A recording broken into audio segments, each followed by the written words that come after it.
Good evening, everyone, and welcome to tonight's AP European History review session. I'm going to be doing several live hangouts between now and the exam. Now, a few things that I want to make sure everybody's aware of. Now, this is going to be the first of two AP Euro hangouts this week. I'm going to be live on Tuesday, that's March 20th. That's 2 nights from now at the time of this recording. Tuesday, March 20th at 8 p.m. Eastern.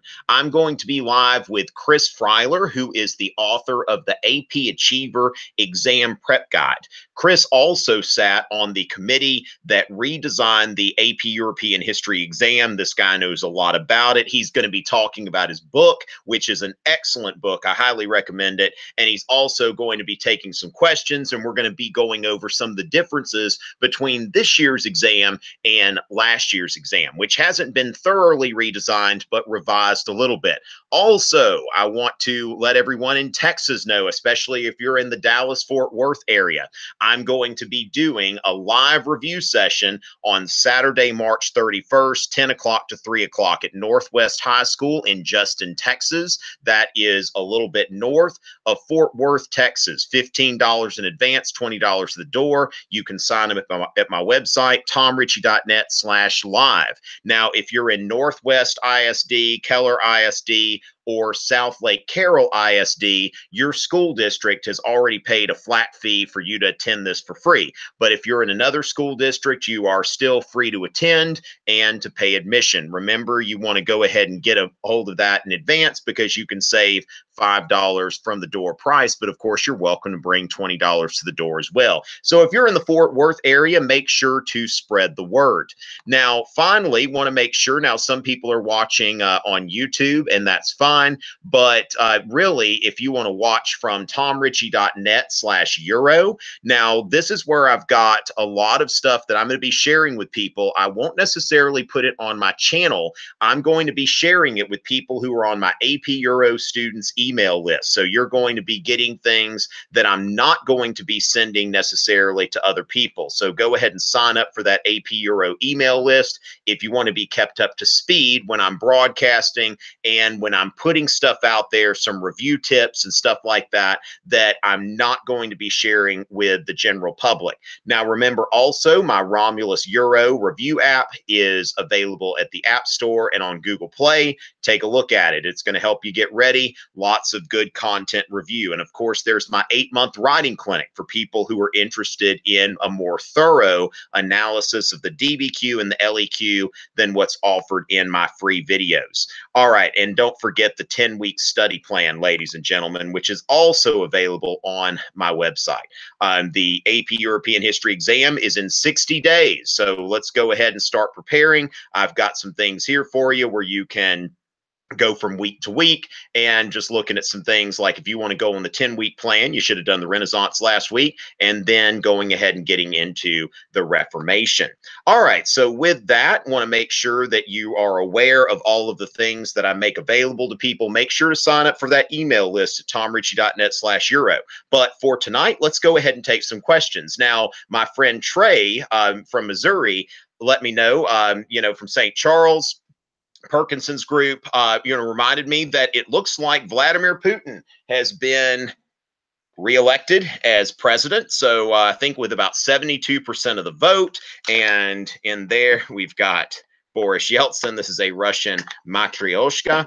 Then we've got Mikhail Gorbachev, Stalin, and then finally, oh, look at little Lenin. Look at little Lenin. He's so cute. We got to bring him up closer to the camera so you can see him a little better. All right. Well, there's little Lenin. And I don't think that we can actually do any more than that. There's no, that'd be kind of funny if like Tsar Nicholas is hiding in there or something like that. I need to get somebody from Russia. I guess you don't have to technically be from Russia to make like a Peter the Great. That just, just fits on top of all this stuff. But for right now, there is Putin. So congratulations, Vladimir Putin, on your reelection. And I can assure you there has been no Russian interference in this hangout. Now, here, of course, is Peter the Great. Mr. Prodan gave this to me, sent this to me. He didn't tell me he was sending it. So like I opened the mail and there's like this statue of Peter the Great, like a replica of the one that is in St. Petersburg. Now, so what Trey suggested is, I mean, we don't have to just talk about Russia, but Russia, questions about Russia will get precedence tonight, just an observance of Vladimir Putin's reelection. Let's see, how did I have him right there? There we go. There you go, Peter the Great. All right, so ladies and gentlemen, let's see what is out here. Let me go ahead and take a look at Twitter. Looks like some people are coming in from Twitter, and oh my goodness, yes. So Trey, Trey's got it there. Now, Trey is asking here, could Peter the Great be considered an enlightened absolutist? And how does he compare to Catherine the Great? Okay, so as far as that goes, and my man Lewis, I tell you, Trey and Lewis, they are the great. Okay, so we've got, I tell you, Lewis is always a great supporter. And while I can't say anything formal, I am hoping to be in Lewis's area. We may see a review in Bucks County, Pennsylvania, but that has not yet been finalized. But it's something I'm working on. Fort Worth, we've got. Now, as far as that goes, you want to talk about Pugachev's rebellion. Okay, so Lewis and Trey, I'll answer your questions at one time. So the reason why Peter the Great would not be considered an enlightened absolutist is because his reign wasn't driven by the Enlightenment. Okay, so basically, I mean, you could say some of his westernizing reforms were kind of, in the spirit of the Enlightenment. Now, Peter also, Voltaire wrote a biography of Peter the Great and was a big admirer of Peter the Great, just like I am. And Voltaire noted that in St. Petersburg there are a lot of different churches. Now, of course, what Peter the Great was doing here, he wasn't trying to, create like religious toleration and pluralism for the whole country. Now, remember that Peter reformed the Russian Orthodox Church so that there was no longer a patriarch of the Russian Orthodox Church, a single figurehead, that there was a synod of bishops. So what he wanted to do was he wanted to weaken the institutional structure of the Russian Orthodox Church. But Peter, as far as I know, was a devout Orthodox Christian. His city, when he built it, he named it St. Petersburg. So in some ways, Alexander the Great named his cities Alexandria, whereas Peter the Great named his city after his patron saint, as a devout Orthodox Christian who, had his son tortured and all of that kind of stuff. But still, as far as that goes, Peter the Great was driven by power, westernization, and the pursuit of warm water ports. He wanted to make Russia a great nation. Now, Catherine was, of course, I've got a video on Peter the Great and also the enlightened absolutist. Catherine was, as far as like the reforms she made, there weren't really a lot of serious reforms, but Catherine the Great was an enlightened absolutist because she patronized the philosophes. Now, not like, in an offensive way, don't patronize me or something like that, but she gave them money. So Diderot, when he was struggling financially, she bought his library and then paid him to be her librarian. And she corresponded with Voltaire in addition to Diderot and was very supportive of the Enlightenment and the philosophes and what they were doing. Now, as far as her reign, there weren't a lot of reforms because she depended on the nobility. Now, the other thing, as Lewis mentioned, Pugachev's rebellion, that when this happened, Catherine was not enlightened in her response. That the main participants in Pugachev's rebellion were very, very harshly dealt with, and tortured and all kinds of other stuff. So when it comes down to it, Catherine's response to Pugachev's rebellion reminds us that it may be enlightened absolutism, but it is still absolutism. So remember that while Frederick the Great, did a lot of like civil service reforms and other stuff, he's generally believed to be the most successful of the enlightened absolutist. Catherine the Great was really not big on reform, more of a patron of the philosophes. Joseph II was kind of the opposite of Catherine, that Joseph II did not, Joseph didn't patronize the Philosophes, but he tried to do a lot of reform. Now, of course, most of Joseph's reforms, because he was the most ambitious but least successful, most of his reforms, such as trying to undermine serfdom and all of that kind of stuff, these did not necessarily outlast his reign. And so that is where, remember, when we talk about enlightened absolutism, we are looking for, religious toleration, patronage of the Philosophes, reforms, and of course, absolutism. So, that's what we're looking at there. Now, one other monarch that could be thought of as an enlightened absolutist would be Napoleon, because when you look at the Concordat in France, Napoleon was saying we're going to let the Catholic Church back in an official capacity, but they're not going to be the state religion; they're just going to be the majority religion. So there was religious toleration under Napoleon. Napoleon also had plebiscites where even though he was an emperor, he wanted to get the public's approval. So it's like the public ratified Napoleon's emperorship. So Napoleon wanted to show that I'm the emperor of the people, not like a divine right ruler or something like that. Napoleon also did a great deal to promote, the diffusion of public education and a more literate society in general. Remember, I'm going to be around for a little bit longer, so tell your friends if you're getting something out of this and you want them to join us. So let's see what we've got. What we've got here. All right. Now, Odd Eye Cat Picks of Austin, whatever your name is there. The English Reformation, it really was not, it was the least religious of the Reformations. So when you think about, like, of course, Calvin was, more on the radical side. Of course, there were people more radical than Calvin. But really, Henry VIII did not have a lot of disputes with Catholic doctrine, really none really. He just wanted to divorce his wife and make sure that he could have a son. His wife wasn't giving him a son. He wasn't familiar with modern principles of biology, assumed that it was her fault. And so Henry, although some people came after Henry, like Thomas Cranmer wrote the Book of Common Prayer, and while Henry did, abolish the monasteries, Henry did not really set out to change Catholic doctrine. I look at the English Reformation in a lot of ways, a lot like secession. If somebody were trying to synthesize, if any of you still try to do that, where you kind of bring in something into your essay that's similar, this would be kind of like, if you're familiar with U.S. history, potentially like the Confederate States of America during the Civil War seceding from the Union. Whereas, they're seceding so that they can not change, so that they can do things on their own terms. Whereas Henry, he's not trying to fundamentally change Catholic doctrine. He wants to be able to basically be in control of his own marriage, his own destiny, that sort of thing.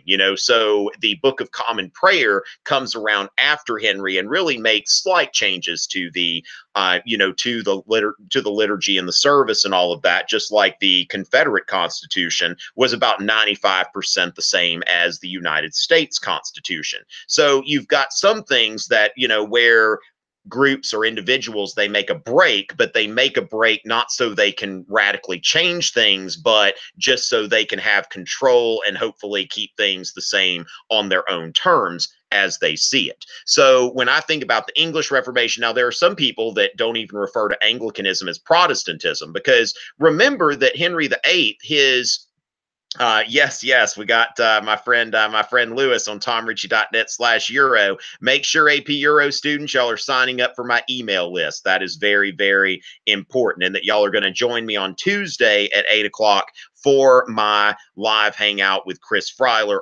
author of AP Achiever.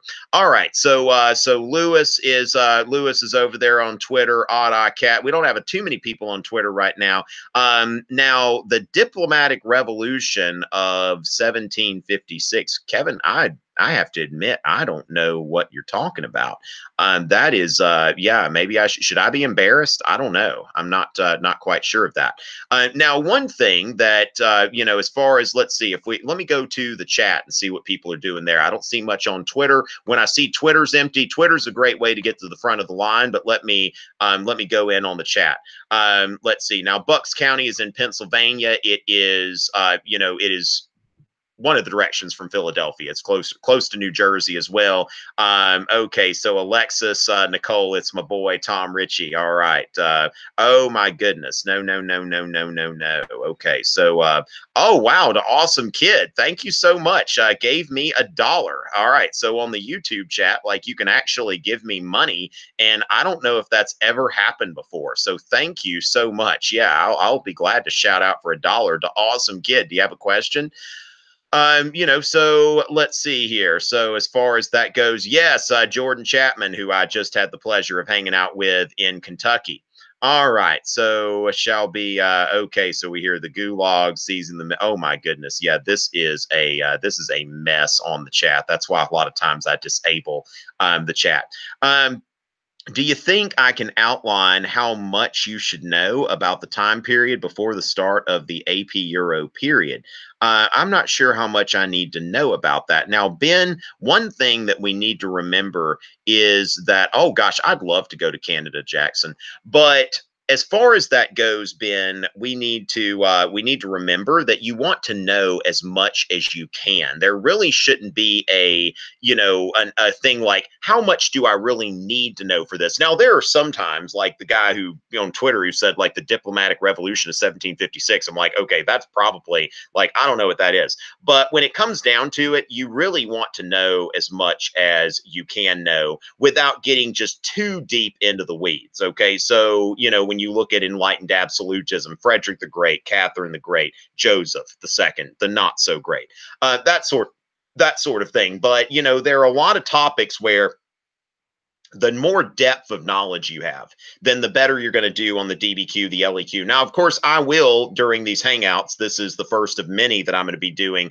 between tonight and, in May, May 18th, the day of the AP Euro exam. I'll get into the brass tacks, but I think that when you're reading, what you need to focus on are subject headings, bolded text. You need to take a look at any maps and stuff like that. So, it really just depends on what your goals are. I mean, if your goal is to make a 3, then there are, things that you need to know for that. A 4 and a 5, you're really looking at, really trying to get a lot deeper into it. And of course, knowing the exam format is a very, very important thing here. Now, Shiloh, the Russian Revolution, those of you who are taking AP Euro, I will, work on some stuff for that and possibly get a primer on Russia there and figure out what's going on there. Oh my goodness, we've got a lot of people in here who are, I don't know if they're even like Americans, but some people are like from other countries. Like, wow, oh my goodness. All right, so I think I'm going to go back to Twitter and just kind of let all the the National Socialists here that are on the YouTube chat kind of do their own sort of thing here. Now, imperialism, big topic here, big topic. What do you want to know? Oh goodness. Imperialism is a big topic. So here's the thing: just like if you tell me imperialism, ask me something about imperialism. So when somebody says like the French Revolution, it's like, this sort of thing. It's, it's stuff as far as that goes. Period 3 overview. Oh, boy bros, like, oh, please, like, just overview a quarter of the whole class, please. All right. So come on, please. Yeah, okay, this chat is ridiculous. And it usually is. That's kind of what's going on. Critch, question mark. Thank you so much for the follow. NPHS, shout out to NPHS, wherever that is. So as far as that, hit her up on Insta because she's not really active on Twitter. But so glad to see Critch on here. If anybody else follows me on Twitter, I'll give you a shout out. Okay, David. Now, David, that is a great example. The Czech Revolution after World War I would not necessarily get into getting into that. Okay. That is like really like, that's not going to be on the exam. Okay. But the Czechs, they do set up a democratic government. And of course, what you need to know is that Czechoslovakia was one of the it was one of the countries created as a result of the Treaty of Versailles. Remember, one of Wilson's 14 points was self-determination of peoples. And we really don't hear about Czechoslovakia again until the Munich Agreement, where Hitler wanted to go into the Sudetenland, the area that had ethnic Germans, and he wanted to get that land to create his unified Germany. Hitler from the very beginning was into pan-Germanism. And of course, I've got a video series on the rise of Hitler, which I plan to at some point continue into World War II. So stay tuned for that, but it may be kind of a next year kind of project. So yeah, like I was saying, don't get too deep into the weeds there. Okay, so yeah, so Trey, you had a question here, and I think this is a very valid question. Trey noticed that I was using the Confederate States of America as a as a synthesis with the English Reformation. Now he asked, can you do something outside of European history? Yes, if you've taken if this isn't your first AP course. Now for complex understanding, synthesis isn't my favorite way to earn the point.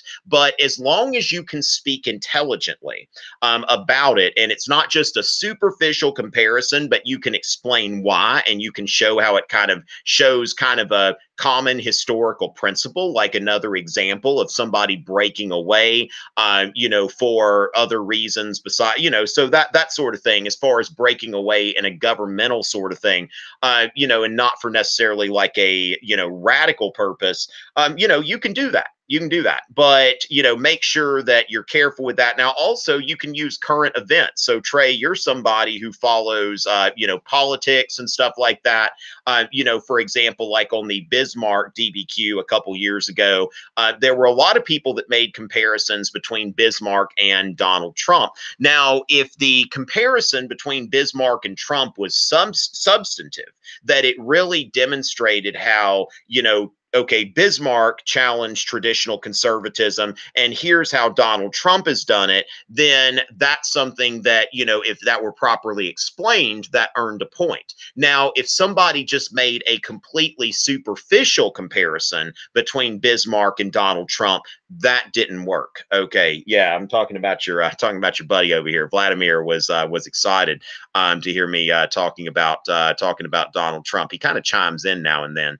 All right, so as far as that goes, let's go back to Twitter and see what's going on here. I'm not even messing with that chat again. That was wow. All right, so oh my goodness. Well, David, if you took the exam last year, what are you doing here? Because of course people don't talk about the exam. My goodness. All right. So Nate, Bismarck. Yes, I've got a 3-part series on German unification. So typically during these live hangouts, I don't tend to talk about things that I've already addressed, very thoroughly in videos. But please do take a look at that, Nate, and watch the ads. All right. Make sure to watch the ads. Got a couple notifications on Twitter. My friend Lewis again. And let's see, what is the importance of modern intellectualism in Europe near the start of the 20th century?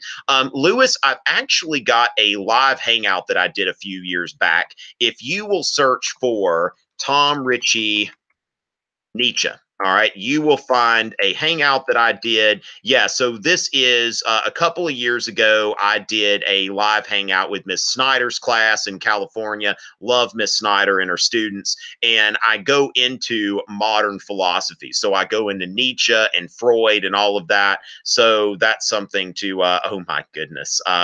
So we'll go ahead and show that. I don't know if Metternich would appreciate that, cat, but still, I thought it was kind of funny. All right. Oh my goodness. Okay. Yeah, I'm not hanging around there. All right. Now, my friend Liz Binga. All right. Or Liz _ Bingo. So good to see you, Liz. Always a pleasure. Could I do a quick rundown over the Hungarian Revolution? Now, where are we talking about here? Are we talking about the one during the revolutions of 1848? Because that's something that I address in my Revolutions of 1848 series. And you would look specifically at the revolutions of 1848 in the German states, if that's what you're asking for. So I've got a 5-part series on the revolutions of 1848. So that would be very helpful to you if you're talking about what was going on in Hungary in 1848. All right. So You know what, David? That is definitely fine with me. I'm not going to judge you as long as you if you're killing time with me, that's totally okay. All right, so ladies and gentlemen, I'm probably going to hang on here about 5 more minutes because I wanted to answer some questions, but I mainly want to hype up this hangout that I'm doing with Chris Freiler because it's almost like I'm John the Baptist. This guy is like Jesus Christ. All right, so it's like I'm going to bring in somebody who really knows this exam, and I'm always excited. I tend to do a live hangout once a year with Chris, and you want to be here for that. So tell your friends. Tom Ritchie's broadcasting at 8 p.m. Eastern on Tuesday, and he's going to be joined by somebody who's very knowledgeable, and you want to buy his book. All right. So as far as that goes, ladies and gentlemen, let's see if we've got. I don't have anything new on Twitter. I refuse to go back to that chat again. So the Russian provisional government. Okay. Now, as far as that goes, I need to make something that's a little bit more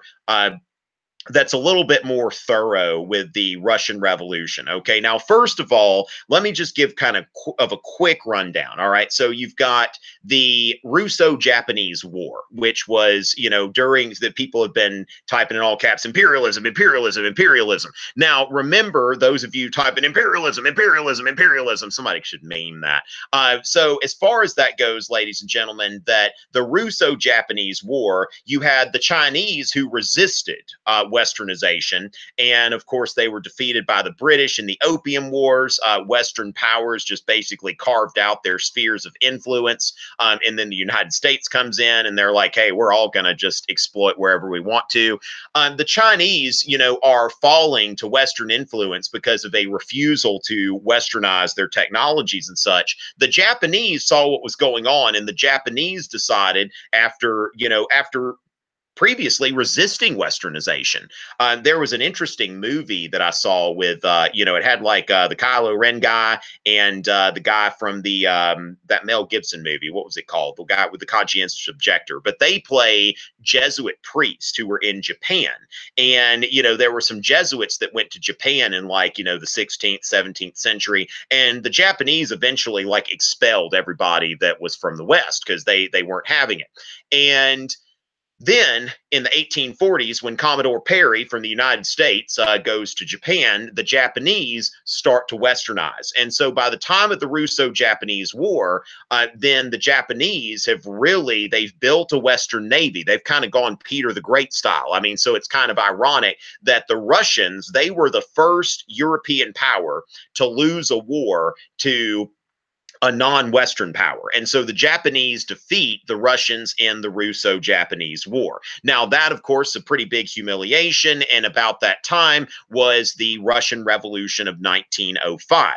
Now, this was where, for the first time, the Tsar of Russia, Nicholas II, had, he creates a state Duma. All right. So basically, from 1905, Russia was going to be a constitutional monarchy. Then in 1914, World War I starts. So you see a lot of stuff coming from these wars. And so during World War I, of course, Russia is, in a lot of ways on its last legs, even though there have been a lot of interesting historiographical debates on this, whether would Russia have fallen anyway if not for World War I. But World War I, really stressed Russia a great deal. And of course, Russia experiences, first of all, they experience the revolution where Nicholas II abdicates, and you see the founding of the provisional government. And the provisional government just never quite, got its act together. And, Vladimir Lenin and the Bolsheviks come in, and they were much more organized than the White Russians, the provisional government. The Red Russians, the White Russians. And then in 1917, you have the October Revolution, or the October-November Revolution, depending on like whether you're using the traditional Russian calendar or the Western calendar. Are we talking Julian calendar or the Gregorian calendar? And of course, from there, you've got the different Russian dictators and such. But ladies and gentlemen, let me see what we've got there. But yeah, the provisional government just, it really, they try to set up a democratic government in Russia, and it just didn't quite, work. And So, oh my goodness, this guy. Yeah, we've got wow, okay.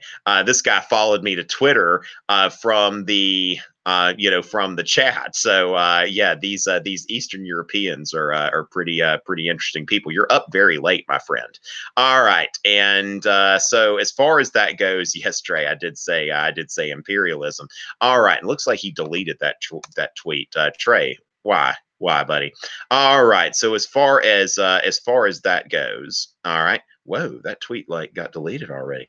Okay, so ladies and gentlemen. Okay, so as far as that goes, since I'm going to be broadcasting in a couple days, just like I said, I wanted to get on tonight, and Chris Freiler is going to be with me. So, ladies and gentlemen, make sure on Tuesday join me because I'm going to be here with Chris Freiler, who literally wrote the book on AP Euro. He's got the author of the AP Achiever book. That's going to be Tuesday at 8 o'clock p.m. Also, Fort Worth, March 31st, I'm going to be in the Fort Worth area at Northwest High School in Justin, Texas. And if you're still here, make sure that you go to tomritchie.net/Euro and you yeah. Okay. That's the 10-week study plan. That's one of the things that's linked at tomritchie.net/Euro. All kinds of stuff there for AP European history students, ladies and gentlemen. So, as far as that's concerned, go ahead and sign up for my email list, buy my app, and all of that good stuff. So, ladies and gentlemen, I will see you again on Tuesday. And with that, I'm going to go ahead and sign off and let you know it's always a pleasure.